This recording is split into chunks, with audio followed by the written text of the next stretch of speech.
लोग आज धरने पर क्यों बैठे और जो विधायक आवास घेराव का प्रोग्राम था, ये कदम आपको क्यों उठाना पड़ा?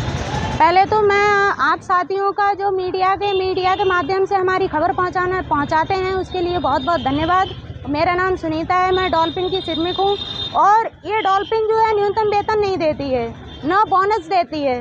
और हम यहाँ पर लगभग 33 दिन हो गए जो कि हम सिडकुल पार्ले चौक, उत्तराखंड में सिडकुल पार्ले चौक पे हम धरनारत हैं, कार्य बहिष्कार पे हैं कुछ लोग, जबकि सारे ही लोग सन 2023 से पहले सारे लोग परमानेंट थे।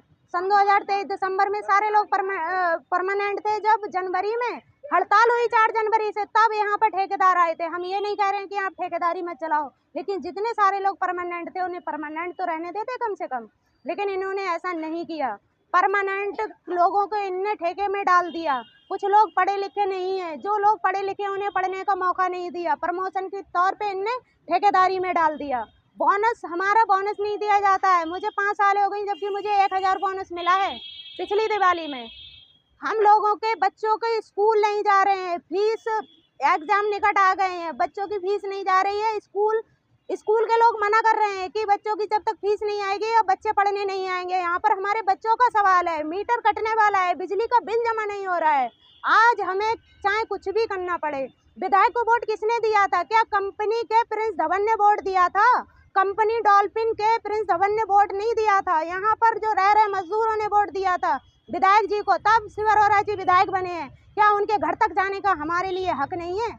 हम अपनी परेशानी आज हमें बताने का हक नहीं है, तो हम अगली बार को कोई भी विधायक आए हम वोट नहीं देंगे। यहाँ कोई भी उत्तराखंड का मजदूर अब विधायक के लिए वोट नहीं देगा। ये सवाल यहाँ पे ये बनता है कि ये परमानेंट जो मजदूर है, श्रमिक जी, है, उनको लेबर कॉन्ट्रैक्ट में क्यों डाल रहे हैं? इसकी वजह क्या है? इसकी वजह यही है कि लेबर कॉन्ट्रैक्ट में डाल रहे हैं कि आधे से ज़्यादा लोग यहाँ पर, कुछ लोग बुजुर्ग भी हैं जो रिटायर होंगे, उन्हें पैसे देने पड़ेंगे, उनकी पेंशन बनानी पड़ेगी। 1-2 साल बस उनसे काम करवा के, 6 महीने काम करवा के उन्हें निकाल देते हैं ये लोग। ठीक हो गया। आपके साथ अभी यह साथी आपके हैं, जी, जी। आप अपनी बात रखना चाहेंगे? और सर, मैं एक बात और कहना चाहूँगी, मुझे धमकी भी मिल रही है यहाँ पर कि अगर आप यहाँ पर सिडकुल में सबसे ज़्यादा आप ज़्यादा बोलते हो ये डॉल्फिन में कंपनी में, तो आपको यहाँ पर मतलब जो है हम पुलिस से उठवा लेंगे, यहाँ आपको मरवा दिया जाएगा। तो हमारी यहाँ पर किसी से पर्सनल दुश्मनी नहीं है, हम लोग मजदूर हैं, और अगर मुझे कुछ होता है तो इसकी जिम्मेदारी कंपनी मालिक की और जिला प्रशासन की होगी। इसका जवाब कंपनी प्रिंस धवन डॉल्फिन वाला देगा या फिर यहाँ की उत्तराखंड की पुलिस देगी। धमकी किसके थ्रू मिली आपको? ये धमकी हमारे इधर तो ये HR मैनेजमेंट के लोग भी घूमते रहते हैं और लड़के लगे हुए हैं। आपके पास ये मैसेज आया? ना, रास्ते में गली में मिलते हैं, ये लोग कहते हैं तुम ज्यादा बोल रही हो, तुम ऐसा मत करो, तुम वैसा मत करो। लेकिन हमें अपने बच्चों के लिए, हमारी तो जैसे भी हो गई वो बीत गई जिंदगी, लेकिन हमें अपने बच्चों के भविष्य के लिए अगर हमारा न्यूनतम वेतन नहीं मिलेगा तो इतनी महंगी फीस हो गई है, कहाँ से हम अपने बच्चों को पालन पोषण करेंगे? मोल का खाना पीना है सर, यहाँ पर कोई खेती नहीं है, कहाँ से अपने बच्चों का पेट भरेंगे? हमारी भी सर उम्मीद है कि हमारे बच्चे, हम नहीं चाहते कि जैसे हम मजदूरी कर रहे हैं वैसे हमारे बच्चे मजदूरी करें। यहाँ पर हम भी चाहते हैं। इस पूरे घटनाक्रम के ऊपर क्या समस्या है आपकी? मेरी समस्या ये है, हमें यहाँ पर, मेरा नाम पिंकी है, मैं डॉल्फिन कंपनी में काम करती हूँ यूनिट 3 में। तो मेरा कहने का मकसद ये कि है, हम 33 दिनों से धरना में बैठे हुए हैं पार्ले चौक पे। तो हमारे कंपनी मालिक ने कोई अभी तक हमारा कोई समझौता नहीं रखा है। तो हमारा कहने का मतलब ये है, हमने शिव अरोड़ा से बात करने के लिए, हमारा 11 तारीख को हमने शिव अरोड़ा के घर जाने का घेराव करने की बात रखी थी। तब भी हमारे लिए यहाँ पर ताले लगवा दिए थे। जब भी हम नहीं पहुँचे थे तो ज्ञापन लेने के लिए यहीं पर DM साहब आ गए थे, उन्हें ज्ञापन दिया था। इसके बाद में हमसे आज भी, हम जब शिव अरोड़ा के घर जाने के लिए, ज्ञापन के लिए जाने के लिए थे, तो यहाँ पर भी आज भी ताले लगाने के लिए तैयार थे।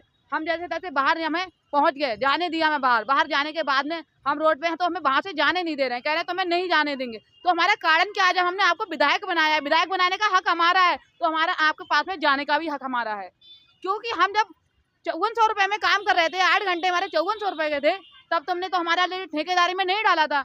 आज जब हमारी सैलरी न्यूनतम वेतन 10,000 रुपये हुई तो तुम्हें ठेकेदारी में डाल रहे हैं। क्यों डाल रहे हैं? इसका कारण तो हमें बता दो, हम इस कारण तुम्हें डाल रहे हैं। हमारे बच्चे छोटे छोटे बच्चे हैं, हम उन बच्चों को छोड़कर ड्यूटी करने के लिए आते हैं, उसमें कंपनी में काम कर रहे हैं 8 घंटा।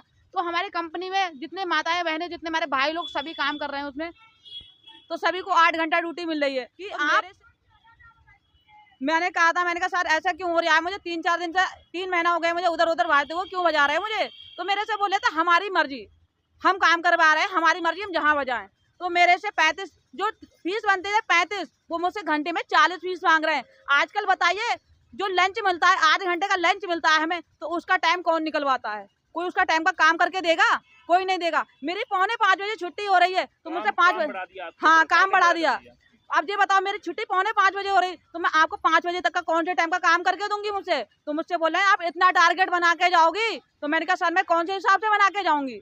तो मेरे से बहस करने लगे। बहस करने के बाद में मुझे दूसरे डिपार्टमेंट भेजने लगे, दूसरे डिपार्टमेंट में काम करने लगी। वहाँ से टारगेट मैं पूरा देती थी, फिर मुझे अंत भेजने लगे, बोले ऐसा है ये तो काम हर जगह कर लेती, तो इसे अब अंत बजाया जाए। तो मुझे यहाँ वहाँ समय बजाने लगे, वहाँ पर भी काम करने लगी। तो मेरे एक साथ में मेरे साथ प्रीति थी, उसके लिए उससे बोले थे हमारे डिपार्टमेंट के आंसू, तो बोल रहे थे प्लांटेड, बोल रहे थे ऐसा है आप वहाँ चले जाओ काम करने के लिए। तो उसने बोल दिया था भैया हम ही लोग तुम्हें 3 लोग छड़ते हैं, और भी तो हैं, और किसी को भी तो भेज दो। तो बोले थे हमारी मर्जी, हम जहाँ भेजेंगे वहाँ तुम्हें जाना पड़ेगा।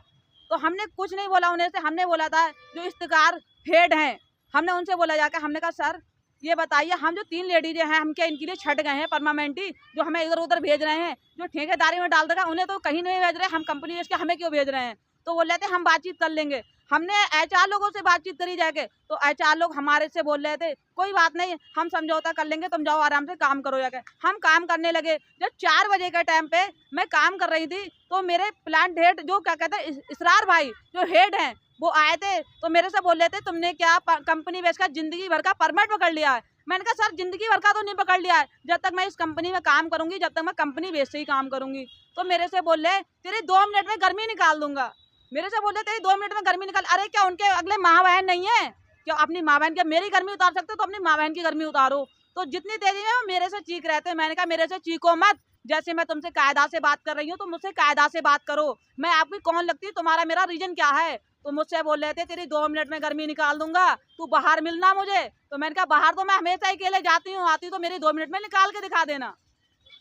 इसके बाद में मेरे पास आरोप पत्र भेज दिया, तो बोल रहे थे एचआर वालों ने भेजा कि मैं पिंकी से 2 घंटा मांग रहा था, पिंकी ने 2 घंटा ओवर टाइम करने को मना कर दिया। अरे तो मेरे से 2 घंटा मांग रहे थे, जो मेरे कंपनी में मेरे भाई बहनें माताएं सभी लोगों से ओवर टाइम करवाते, और कंपनी में 2 घंटा ओवर टाइम किसी का नहीं लगता, 3.5 घंटा ओवर टाइम लगता है। लेकिन जब तुमने और किसी का ओवर टाइम नहीं लगवा रहा तो मेरा किस बात से लगवा रहे थे? फिर इसके बाद में मुझे धमकी दी थी कि तुझे मार कर डाल देंगे। तो बताइए मुझे मार के कौन सी बात से डालोगे? फिर मेरे हस्बैंड के पास में फोन किया था कि आपकी मैडम मीडिया के सामने आ रही है, कंपनी में सबसे ज्यादा बोल रही है, आपकी मैडम को मार कर डाल देंगे, बोटी पता नहीं चलेगी। तो मेरे हस्बैंड ने एक ही जवाब दिया कि तुम मेरी मैडम को मार दोगे तो मैं भी बाद में देख लूंगा। अब बताइए अभी जो आप लोग बाहर धरने पे बैठे हैं, ये कब तक की तैयारी पे आए हैं? अगर आप बातचीत नहीं होती है। हमारी तैयारी ये है, हम शिव अरोड़ा के घर के लिए घिराव करने के लिए आए। अगर हमारा आज सोल्यूशन नहीं निकाला तो हम भूखे प्यासे जैसे दाएं हम वैसे पड़े रहेंगे, लेकिन हम अपना समझौता लेके ही जाएंगे, वरना हम जाएंगे नहीं। हमारे के आर करें के पार करें, हम समझौता लेके जाएंगे, वरना हम जाने वाले यहाँ से नहीं है। और आ पड़ेगी तो रोड जाम भी कर देंगे। अगर शिव अरोड़ा के लिए रोड जाम करवाने का डर है तो आके हमारा समझौता करवा दे। हुई थी मेरी, और जब इन लोगों ने मतलब हमसे ट्रॉली भी चलवाते थे और दूसरे डिपार्ट से माल मंगवाते थे और दूसरे डिपार्ट में हम लेके जाते थे, फिर उसे पहुंचा के आते थे ट्रॉली चला के पूरा भर के। और उसके बाद इन लोगों ने सोचा कि इन्हें दूसरी कंपनी में भेज दें, इसलिए ठेकेदारी में ऐसे साइन नहीं करेंगे ये, इसलिए इसी की 5 कंपनी है इसी मालिक की। तो उसने दूसरी वाली कंपनी में हमें भेजा और हमसे बोले कि हमने इनसे पूछा कि तुम हमें ऐसे साइन क्यों करा रहे हो, हम उस कंपनी से आए, मालिक ही तो एक ही है। तो बोले कि तुम उस कंपनी से आई हो इसलिए तुम्हारे साइन हो रहे हैं, इसलिए तुम साइन कर दो। और हमें ये नहीं बताया ठेकेदारी में साइन करा रहे हैं और धोखे से कराए हमसे। और ठेकेदारी में करवा दिया आपने? हाँ धोखे से हमसे, हाँ कंपनी उसी मालिक की कंपनी में दूसरी में भेज दिया हमें। तो हमने उन्हें हमने उनसे पूछा हमसे साइन क्यों करा रहे हो, तो हमसे बोले कि तुम उस कंपनी से आई हो इसलिए इस कंपनी में ज्वाइन हो रही हो, मतलब इसलिए तुम्हारे साइन कराए जा रहे हैं। आप कुछ बोलेंगे इसके ऊपर?